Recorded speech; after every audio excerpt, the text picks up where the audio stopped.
को, सुनने वालों को, जहां तक मेरी आवाज जा रही है, ये मैं बताना चाहूंगा, इस होटल का जो स्वीट है ये $3,500 से लेके 10,000 तक शुरू होता है, जो पाकिस्तान रुपयों में आप कन्वर्ट कर सकते हैं। हमारे जो शोबाज शरीफ आ रहे हैं इस होटल में अपनी पूरी फौज को ठहराने जा रहे हैं, बल्कि उन्होंने कमरे रूम ले लिए हुए हैं।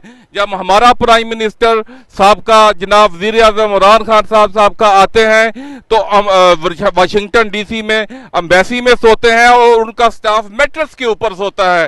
और जब वो न्यूयॉर्क में आते हैं तो रोजवेल्ट होटल, जो गवर्नमेंट ऑफ पाकिस्तान की मलकियत है, यहाँ कमरा $200 का है, वहां वो वक्त गुजारते हैं। और ये अंदाजा कीजिए कि पाकिस्तान कौम सलाब में डूब रही है, हमारे बच्चे मर रहे हैं, और इधर याशिया लल्ले तल्ले पूरी फौज जफर मौज लेके ये शोबाज शरीफ आया हुआ है।